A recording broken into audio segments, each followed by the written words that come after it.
Donc, je disais,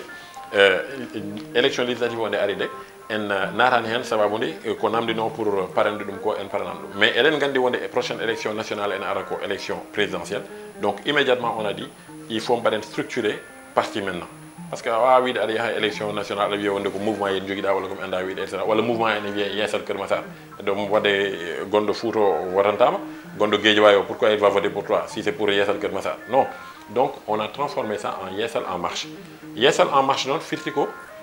ngum moden jehen seden kesditina Sénégal. Parce que mi haali dum nan e kongolam bi mo wonde leydi ndi koko foti fewnitede. Sabo wonko oñi ko heewi mi wiyani haydara wadaka. Encore une fois pas mondiren tigiri mais mbimi ko wada ko ene fotno burde wawde heewde fouf ko kebden yide ko ponnoden wadde ko buri fouf ko gonde ko kebden yide ko. Dum c'est une certitude. Yimbe ardinabe ko buri en heewde ko base mo gardinira o wona base de compétences techniques mo ganda hane kanyum tagata lendi yarude yes. Or c'est de cela que nous avons besoin pour bâtir ce pays là. Il faut le confier aux gens. Les gens disent tout le temps bon comme un slogan nous verrons encore les hommes qu'il faut à la place qu'il faut. Mais sur la base de quels critères? Parce que peut-être que certains qui sont là, ils sont à la place qu'il faut sur la base de certains critères politiques, etc. Mais peut-être qu'il faut, d'ailleurs même la politique n'exclut pas la compétence technique. On peut exiger que les gens remplissent ces doubles critères-là, qu'ils soient à la fois des politiciens, à la fois des politiciens, mais aussi kono neddo yo wat politique tan à n'importe quel prix et puis en toute responsabilité miseli yaharana naray ondi poste do wadi gaare do en hande voilà miseli holko woni jobare ma e politique sabu politique ko namdi ko en heewi nden en mbawi wiide kam politique buri seborde e on saha kono hande politique cadele e bangyo bang to bange sa ƴitti sa woni politicien kala mo yaadade ma fof ko goddum lomora ko ma modum exactement jobare tan di ganduda natti wonde jobare local de ko jobare national di ganduda ada faardo be dendangal bibbe leydi ndi to bangi politique jiddo kam mana hebde leydi en tama jungo mudum mo sikki wonko yobi en yobi gandal ne yobi ngalu ne yobi munyal ne yobi awen leydi ko jobida ti arani kam meeting ni seri meeting kam sa jogri ba dum c'est de l'argent ko gonga dum tagi ko dum ti ko kala ko tellement emin gandi wonde joɓandi ene waɗi important ko ɗum tagi min wiide wonde woodi feere anan nane mbaɗa wiyonno tubakoɓe ala koɓe daari ren so wona peeje e himme minene ƴewanmi ko haqqe ko janggumi e mabɓe ko tout le temps kala kam mbaɗa naata yomi dañan ɗum feere e yomi himmit hen donc feere lelnane nde ko holɗum ko wiide d' abord eɗen gandi élection présidentielle wonde wonko namdi ene namdi moyen ene namdi gandal ene namdi appareil politique mo ganduɗa hen ene woni présent partout parce que saɗa yaha vote tawa wadde sécuriser vote ma accu woni wadde sécuriser vote muɗum ko kala ɗo centre woni kala ɗo bureau woni e nder centre yataw aɗa jogui joɗaniɗoma ɗon mbawɗo wadde contrôlé ko wotate ko so ɗum ala accu donc ɗum ɗon foof ko hunde nde ganduɗa ene foti fewnede ene foti daranede ko hen min goni actuellement mbimi ko lebbi jeegom ɗi paaɗen hakkude octobre faade mars 2023 poɗɗen gollade koye yajnude parti o wawde ko Keur Massar puɗɗirɗen Keur Massar kam yettere Allah enerade mum en puɗɗama andede toon saabu garɗo deuxiéme élection ji mbeɗa sikki wonko min gandi hen ni nde législative o ari nde aussi bien côté pouvoir que côté opposition ɓe gadi pour fottude min ñanta e mabɓe pour wallude ɓe donc ɗum mo firtani haydara e diwan hay goto fo aɗonta ko ɗum donc ɗum pawiren ɗum banggue gasan taw noon ma golle ɗen jokke kadi e nder Keur Massar mais ko cohluɗen tigui rigui actuellement ko yajnude pour que à Pikine, à Guédiawaye, à je ne sais où, l'objectif c'est que dans les 6 mois qui viennent, idéalement, kala ɗo commune woni e nder Sénégal taw en jogui neɗɗo notirtoɗo toon e dow inde Yessal en marche woni inde parti meɗen kanko so tawi o notorima ɗum paratene makko kadi ko o gollo kane yajna parti o e nder diwan mo woni o diaspora o même chose ko ɗum woni ko aussi ko jakoriɗen hen hande Allah waɗi diaspora o en tout cas Allah waddi en hen e yimɓe ɓe ganduɗa hande ko dariɓe tigui pour yaadude e meɗen par ce que noon wasata kamɓe koɓe goni caggal leydi ko Allah waɗi enenne en gonino caggal leydi eɓe gandi caɗele ɗe eɗen ndendi yiyande seeɗa e gueɗe ɗe wasata ɗum ene jeeya ko tagui ɓe wadde en adopté rapidement ha tagui eɓene balla en e golle ɗe vraiment eɓene balla en tigui rigui e mbeɗa yinno ni wadde saisir occasion pour jardeɓe e yettudeɓe e wiideɓe wonde vraiment emin belti e golle ɗe ɓe goni dow mum de emin ñaagoɓe ni yoɓe ɓeydu encore par ce que eɗen gandi diaspora ko feti aɗan toon kono aɗan gaane kadi won yimɓe waɗanɓemo ɗo donc wasata non seulement aɗa wawi gollande e diaspora mais kadi aɗa wawi hokkirde ɗo henne wiyata yamirore kono miijo mbiya wonde min de sinno ko sagam yeesal en marche oɗo mo Amadou Ly oɗon mbawi wadde feere no nanggodirɗen e muɗum etc etc donc ɗum ko woni premier combat meɗen et so Allah jaaɓi deuxième trimestre 2023 nden tawata kadi heddi 1 an encore par rapport à élection d'ailleurs conceptuellement en marche o yeesal en marche wiya en marche o wona tan pour ñambude président Macron mo mouvement muɗum en France woni gardiɗo président France hande o mouvement makko wiyete ko en marche bon joni ɓe cangi ɗum ɓe guinidi ɗum la république en marche mais au départ ko en marche tan wiyata ɗum mais il y a une certaine similitude wonɗo nandi en termes conceptuels no ɓe gardi par ce que sa ƴeewi président Macron wona ɓoyɗo politique ko technocrate banque d'affaires Rothschild ƴiwi jeeyi fate walo naati conseiller et puis après woni ministre des finances puis se retrouver au ministre de l'économie puis elle s'est retrouvée président de la république comme le mbiyatmi entre guillemets par effraction mais bon aɗa andi Allah kam les voies du Seigneur sont impénétrables Allah kañum tan andi ko arani taw donc enen mbawɗen tan ko sabibinade julɗo pour min jeeyi ko gueɗe ɗiɗi yo sabibintu omo dillina sababu woni omo tampa e ko woni dow mum ko saaha foof yo wakkilto yo ƴettu foof o yowito e jomiraɗo ko dillinɗa sababu ko foof pour fottanade hunde jaɓ wonde so tawi a handani hen walla fotani wonde tan wonata saabu ko Allah woni ganduɗo o kañum woni joom baɗe e bawɗe min ko ɗum ɗon woni ko jarami toute ma vie ko ɗum woni ko nawi kam ha ɗum jetimɗo donc tu as raison eɗen poti yoɓade eɗen gandi ko poɗɗen yoɓade ko mais eɗen gollo hen mbete e ɗum wona guite donota kono enen gandi ko hoore hattane donc objectif c'est que après mars 2023 daroɗen darten ƴeewen holto tolniɗen e golle ɗe so tawi eɗen gandi wonde en paari en dañi hay sen ganani yimɓe partout mais en dañi appareil mo ganduɗa no fuɗɗo wadde déployé o sen continue ɗum eɗen nangui wonde sen jokki ɗum eɗen gandi wonde eɗen nangui wonde ma en mbaw wadde sécurité vote meɗen o so tawi en dañi des bailleurs par ce que ngaalu sinno ko ngaalu dañanno tottanno pouvoir milliardaire uji wonɓe ɗo ɓe foof goni président ji donc wona kalis woni woni ɗo d' abord il faut un projet politique so tawi ko projet kam ɗon kam eɗen jetti Allah eɗen cikki wonde yiyande meɗen ene leydi saabu wiide wonde enen jiɗɗen en termes de vision ko un état entrepreneur et stratège ko ɗum mbiɗen état entrepreneur et stratège et qui s'appuie sur son secteur privé national woni hollum woni état joom peeje e gollotoɗo jowitiɗo e ɓiɓɓe leydi ndi pour liggade pour fewnude pour addude ngaalu pour addude ƴellitare et mbiɗen hollum encore mbiɗen wonde jiɗɗen ko kala keɗen aɗa nane eɗen kalen mbiya politicien mo ganduɗa hen haalda gonga ƴiwi jeeyi fat enen e acca uji meɗen woni hen ko mbiɗen digue jeefe woni wadde ko mbaɗa wadde ko mbiyata kala ko mbiɗa wonde aɗa jogori wadde yataw aɗa waɗa ɗum mbaɗa sikki kam jaaɗa ha ƴetti ɗum ɗon comme signature wadde min komi baɗowo ko mbiyanmi ko ɗum firti wonde on ɗon haɗama ko wiide omo jogori wadde hunde haɗama ko ƴettude engagement mataw kam mo ƴeewo ƴewtindo tigui rigui ko jogori nadde ko holɗum e ko haalata ko holɗum miseli ko kaltaɗo en ko en artirami hewɓe e natoɓe politique no natirɗa ni ko no kalirɗa ni ko hon noon natirta jimmi ko liggade leydi ndi jimmi ko wadde ɗum haalaji ɗi ganduɗa so tawi fawama tan haalaka so fawama tan sa wi ɗum assalamu aleykum wiyeɗa wa aleykum salam nde taw haalaka ko fewna ha fewi e kono noon ko neɗɗo o waɗata ko pop janggo e jaam yimɓe hewɓe garat jaada e ma mballuma mbasa tampere mumen mbasa ngaalu mumen e peeje mumen ha cuudma ha jaaha dow ha jogo yakare moƴƴere ko mbiɗa ko ɗum woni ma jomum fini subaka goto mo kaɓanno o paya toon beela an est ce que wona ɓen cikkuɗa non par ce que ne heewi ko gonkalla ñanden min d' abord goo ko an ay sa finta tan mbaɗa ɓo payato Macky Sall par ce que min ganda de toon pami ceerno Oumar ko ɗum mbimi min mi haɓaki président Macky Sall pour gueɗɗe leera mi haɓaki Ousmane Sonko mi haɓaki hay goto aɗa andi holko kaɓantomi mi haɓaki hay goto wonko kaɓantomi won kaɓantomi ko leydi ndi ganduɗa hayde mbaɗa nangui foti ko fawede e juuɗe yimɓe wawɓe joom gande en ardinɓe gandal e joom parcours mo ganduɗa hen so yimɓe ƴeewi ɗum ene mbawi yowitade en pour wiide wonde ɓeɗo so desnama leydi ndi ene yaaha ko ɗum woni ko kalmi min mi wonani ɗo hen pour wadde opposition à tel ou tel mbimi tout le temps d'ailleurs quand les gens disent de quel est ce que on peut te considérer comme un opposant mi wiya wonde je ne suis pas un opposant je suis un complément ou une alternative et quand on essaie de so mi wiyama min Amadou Ly définis-toi en une phrase neɗɗo ma wiyanno kam tu es un entrepreneur walla je suis un entrepreneur min je dis je suis un transformateur walla je suis un bâtisseur par ce que ko nangumi wonde ko haqqillam fof e miijojam fof tout le temps ko holno mbaɗanmi faire pour wahlude situation ji entreprise o nde puɗɗotomi nde ko min tan goto wonno hen sa yeehi ha wahli ɗum ha wonde fodde yimɓe temedere en liggo hen a waɗano hay 0 franc de chiffre d'affaires a yeehi ha e milliard uji de chiffre d'affaires ɗum noon ko yetere Allah wonko mbahluɗa wonko gadduɗa e leydi ndi situation ji politique sociale au niveau de Keur Massar mais minen komi mbaɗi toon ko hay goto waɗani ɗum ɗon je dis bien hay goto waɗani ɗum ɗon cikata ko maire a tagui min addude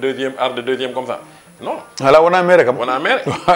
mais wona sodde yimɓeɓe non plus wona donc mi andude kam ko holko mbaɗɗa ko ɗum waɗi kam wona maire adduma décision ko ɗum jinmi wiidema c'est à dire que min mbaɗani comme no yimɓeɓe mbaɗata ni ƴettude ga voile uji ga ƴettude ga temedɗiɗi ujunnaji ga aɗa hokkide min mbaɗani ɗum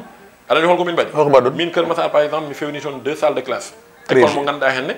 école ene wiye ɗum min ko on question sax jogornomi arde Keur Massar manan mo kalanta jamma ñalawma holko mbaɗɗa tan quelque chose palpable et visible ɗum wonno question Keur Massar min gona hay guijum hay goto toon komin mbaɗi toon ko surtout noon sa waɗi ɗum pondéré ko touba o wiyata pondération ko mbaɗɗa pete ko mbaɗɗa tan wona pete ala ko kemmi wadde toon taw valfere mbaɗade non ma aroy oui valfere mbaɗa pete jeeɗanin to usennama ɗanen non ala probléme warte tan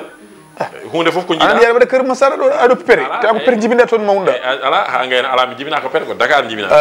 ok d' accord warte a waddata me pete naɓe a waddata kam kadi e Sénégal naɓe d' accord non attends ça c'est une question extrêmement importante voilà d' accord c'est une question extrêmement importante joni gonɗen wadde émission noon kadi digui donc mbimi wonde pete par exemple sa wi kam holko mbaɗɗa toon ko comparaison jiɗɗa wadde par rapport e ko mbaɗmi en terme d' engagement politique au niveau de kam e non mi a wi kam wonko mbaɗɗa Keur Massar haade wonko mbaɗɗa Keur Massar noon waɗɗa pete warte tan mi waɗi toon fodde pompe uji nogas e rawane ndi ndiyam ɗam tiisi nde min mbaɗi toon 20 pompes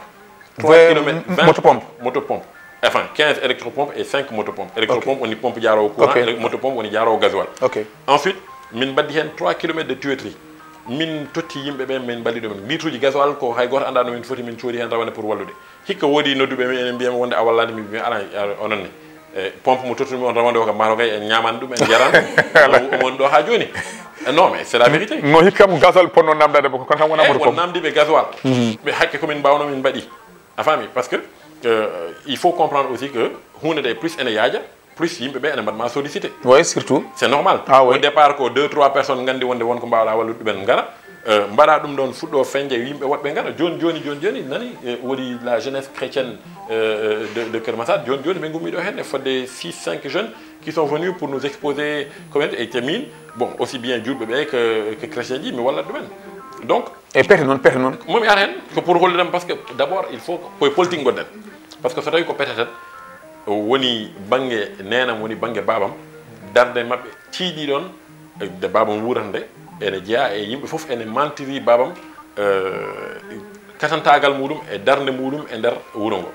wonde ballowo wuro ngo ɗum yimɓe foof petanaɓe foof ene mbawi seedanade mo ɗum ɗon kanko nenam ha joni ɗo henne aɗa andi neɗɗo ko waɗata sohlaji wulude dow donc ko waɗata omo waɗa e social omona waɗa ɗum less a faami joni noon tagma wiide oɗon question an holko mbaɗɗa toon ko par rapport e no politicien ƴi mbaɗi so ni est ce que ko mbaɗɗa toon ko mantini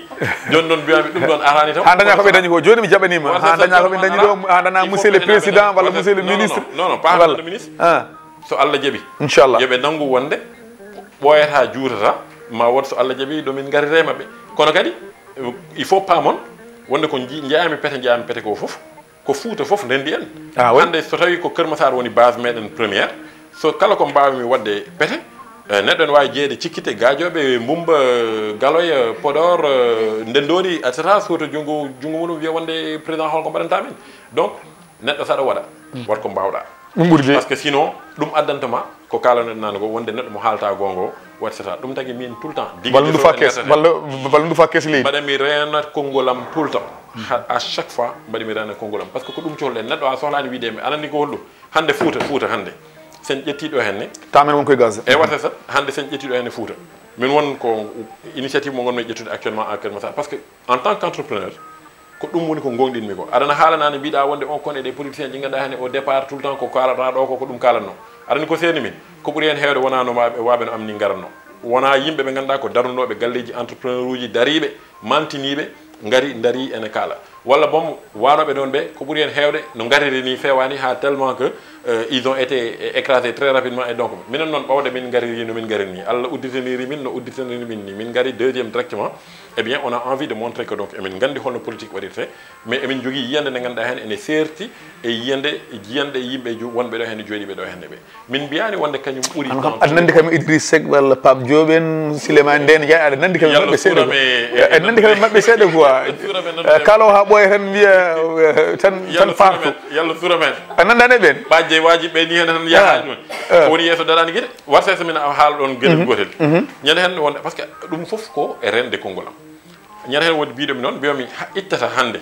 ñande hen ɗo hende président waratno ɗo hende gouvernement muɗum nde Allah ne andi so noddino kam o wiya kam Amadou wonde emin jiiɗi resnudema ngal ɗo gueɗal e leydi ndi mais mi yahat e dow holɗum e dow min joddo min kalda e hurum mo mbawmi hokkudemo o foof noon d'égal à égal en termes de vision de secteur mo yiɗi wadde par exemple secteur de l'énergie walla komi anda wiide kalden hen so tawi eɗen ndendi yiyande eɗen ndendi ko fandare e nder on ɗon secteur sa toti kam mi waɗa ɗum par ce que wona pour président Macky Sall mbaɗa ɗum sa waɗi ɗum ko leydi ndi mbaɗanɗa ɗum min mi haalnima wonde tagui en ummade ko leydi ndi donc kala bawnoɗo jooɗade ɗo henne mo ganduɗa hen eɗen pamodiri e muɗum en jokkodirte muɗum ittata ken nanguɓe wonde won yiyande nde joguiɗen dans l' ensemble ndi ganduɗa henne en jiyani taw bawɗo waɗande en ɗum ɓawɗo en jiyani taw bawɗo waɗande ɗum en kaɓoto mbete en mbawa jooɗade e jappere nde pour wawde waɗande ɗum koye ɓe mboɗo sikki e bandiraɓe paami hande koɗo men ko Amadou Ly kañum woni président Yeesal en marche ceerno Amadou Diaɗo ha en yiiɗi foɗanade e leydi hande ɗo ɗo yarate ɗo yimɓe fof hande haala mumen ko troisiéme candidature hay sinno président soit taw o wiide ene waɗa troisiéme candidature en tant que Sénégal najo ko hol dirduɗa ɗum mi namdama on ɗon question plusieurs fois aɗani ko mbimi haajam ala hen pourquoi haajum ala hen donc momi leernu ɗum sa nani haajam ala hen ala haajum waɗa hen non watta tan momi waɗ ɗum développé pama bismillah haajam ala hen saabu won yimɓe ɓe ganduɗa hen ko kañumen poti ƴewde onon question ñande président anani kam président hay goto wawa haade ɗum surtout junggo muɗum wiide wonde omo yiiɗi par ce que wiide mbaɗa yiiɗi tagani ɗum wonde donc wona ɗon foti débat o est ce que omo suwawi surtude junggo makko pour wiide omo yiiɗi o yiiɗa est ce que omo jogori wiide omo yiiɗi o yiiɗa ça c'est pas un débat c'est un faux débat et c'est ça qu'il faut arrêter de polluer les gens avec des choses inutiles par contre mbaɗen hypothèse wonde o suuti junggo makko o wi wonde omo yiiɗi wonde dañde troisiéme mandat enen mbiɗen texte uji ene leeri mbiɗen wonde o wi ko nul ne peut faire plus de 2 mandats consécutifs ɓe mbiya wonde juste avant wiya ko le mandat présidentiel est de 5 ans point de ou point virgule je sais pas comment c'est écrit en tout cas c'est 2 propositions qui se suivent nul ne peut faire plus de 2 mandats consécutifs ɓe mbi wonde proposition gasani parce que ko 2 mandats de 5 ans donc c'est 2 mandats de 5 ans consécutifs ɓe mbi wonde c'est 2 propositions bien distinctes goto o wi ko mandat o ko 5 ans goɗɗo o wi ko wonde mandat ji ɗiɗi tan hayso ko 5 ans et 20 ans wawa wonde ko ɗon haaɗi a faami donc ɓowde ɗum ko constitution kañum woni yummum sarɗiji leydi ndi fof eh bien won conseil gonɗo ɗen wiye conseil constitutionnel eɗen jogui mais aɗa andi la notion de nation n'a de sens que si on respecte les institutions de l'état sinon il faut laisser tomber c'est à dire que leydi ndi tagui ɗum wonde leydi halɓulaɗe jarani banggue mumen serraɓe jarani banggue mumen joraji jarani banggue mumen c'est parce que wonko ndenduɗen enen fof noon eɗen jaaɓi wonde kadi wonko tonggui en ko constitution meɗen ko tonggui en ko loi ji meɗen ɗi so tawi en mbaɗat loi ji en mbaɗat institution ji après duttoɗen derrière mbiyen wonde guila yimɓeɓe kalani on dit ça ne vaut rien mais ça pose un problème il ne faut pas accepter de contribuer à ce genre de dénigrement ou de rabais ou de rabaissement des institutions de la République donc je dis que président Macky Sall mbaɗen hypothèse wonde donc o suuti jungo makko o wi omo yiiɗi mais conseil constitutionnel nan ɗo yo haal yimɓe nana so tawi conseil constitutionnel ko haali ko ene rewi lawol ma yimɓe ɓe mbat réagir so tawi rewani lawol ma yimɓe mbat réagir donc je ne peux pas min aujourd'hui m'avancer sur dire conseil constitutionnel ko ni foti wiide hoto naat e ɗum ɗon kolko ɗum tan ko wiide haajam ala hen ala no min go woni haajam ɗum hayma beele woni président 2024 en marche inchallah en marche mbete ene wawi parde pour jeeyede élection ji 2024 so ɗum ala par ce que mbimi ko e ni walla ene meɗen jaa walla enen mbiyata e ni walla e na ni woni en ƴeewani koye men en jaññani koye men en pari pour yahande koye men na woni en ƴeewi par ce que ko woni ko mbiyannomi nane wonde yitere rondata kono en andi ko hoore hatani eɗen gandi wonde en parani taw saabu faaɗi ƴeewen yimɓe heddiɓe dariɓe suutuɓe juuɗe mumen mbi enen jaahaɓe hol hen e maɓɓe ɓe ganduɗa eɗen ndendi yiyande eɗen dendi valeur uji eɗen dendi ko ganduɗa hen eɗen jiiɗan ɗum lendi joddoɗen e mabɓe pamodiren e mabɓe comme Sonko en quoi. pourquoi Sonko? Non, question. Min hande par exemple justement non pour te donner un exemple andi lendi mbaɗi wiya wonde hande zaman mo tolɗen o 1 2 3 yimɓe jaltinanma VAR aɗa andi VAR sa yiiɗa yana dow ma ɗum ɓe tota ɗum conseil yimɓe haaloɓe ɗo ɓe foof publiquement reno ƴettude des positions extrêmes wiide wonde moi je ne ferai jamais ça parce que un jour ma Allah fawe e situation mo ganduɗa hen sa renaki ma wat ko mbinoɗa wonde a meɗata wadde ɗum ko walla wonde wiide non ayi kaari mais kaari tu te rends compte il fati walla ou bien jouer au moralisateur là ha waɗa ko Allah fawe dow ma mi inata hay goto kono sa faami ko jinmi haalɗon ko hen saji won yimɓe ganduɗa hen won hande ko haalate e neɗɗo won mo wonanno goɗɗo bettata hay goto mais addan tagui ɗum wonde probléme pour neɗɗo on ɗon hande c'est parce que neɗɗo won posture mo ƴettanno ene hollira wonon image e wiye wonde yiyama e wonɗen gueɗe yimɓe mbiya ala wona kanko e wawa wonde c'est pas possible c'est pas Amadou Ly mo ñanannomi ɗo hen no mo cikkanomi ɗo no biɗo kollirowo julɗo ƴiwi jeeɗi fati walo et cetera donc de la même manière wiidemi comme Sonko walla comme Kaari fof foteyam c'est à dire que hande no mbirunomi ɗum ni avant législative uji ɗi emin mbawi yadude n'importe qui et dow encore une fois le respect des règles républicaines. Respect des règles républicaines, ça nous amène encore une fois à cette histoire de candidature par candidature valable, etc. Première chose. Deuxième chose, et d'où il y a une vision, une valeur, une projet. Si on n'a pas les mêmes projets, on ne peut pas aller ensemble. Donc je n'ai aucune. Juste, on gagne tout. Par exemple, Ousmane Sonko, ce sont des futilités, ça pour moi. Aujourd'hui, là où on attend quelqu'un comme Ousmane Sonko, c'est que qu'il se prononce, qu'il nous dise concrètement quelles sont ces mesures contre justement les problèmes de la vie chère. Quelles sont ces mesures pour justement le renforcement du secteur privé national? Comment on fait pour développer le pays? Comment on fait pour s'assurer de la souveraineté économique du pays? C'est de ça qu'on parle. On ne veut plus parler d'affaires de Adji Sarr, machin. So tawi ko baɗaɗo convoqué yo yawo jaabo yo. So tawi omo jogui défense mako yo wat défendre hoore makko. So tawi ko no ɗum wiyatno président Macky Sall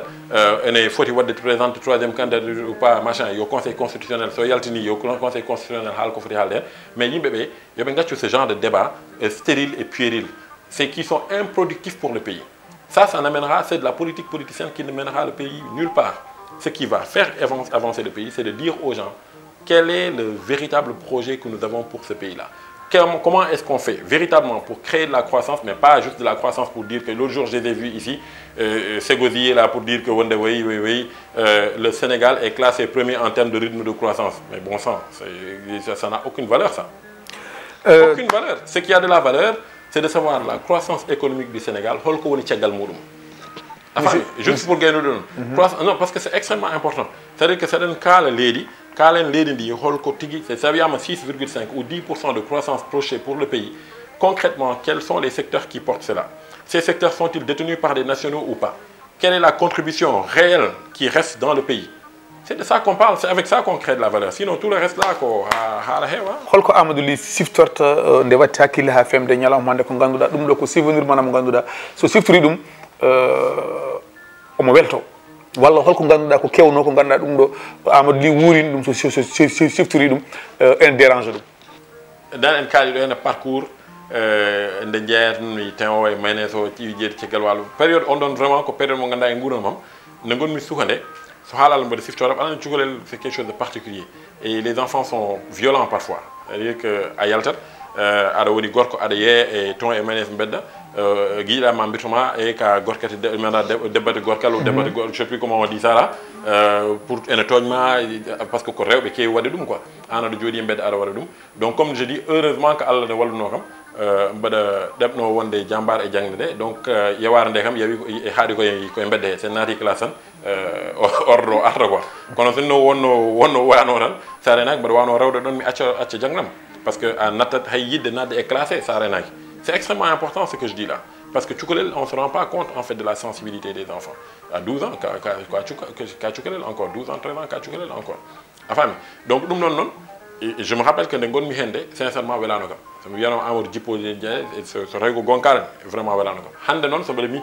Ça fait partie des choses dont je suis le plus fier. mbaɗa haala ɗum te wonno ɓoyrat mi hen ni mi woyat par ce que mbaɗa siftora tigui rigui tampere nde parce que addata won goɗɗum ko irtata e nder ma aɗa siftora caɗele aduna ɗe nden manoni donc wonno ɗuminirta tan ɓernde heccitu ha ɗumina donc mi wasa ɓoyde hen ɗum noon mbayɗa bandiraɓe jarama on jarama Windere TV min beltima no fewi invitation o emin jafno on so tawi konguiɗi won ko ganduɗa hen e fewani hen gandon ko wasa min timmude tan so tawi kadi won ko rewi hen lawol gandon ko jomiraɗo o subahanahu wa taala kañum fo woni hen waɗani hen noon Allah jarama on jarama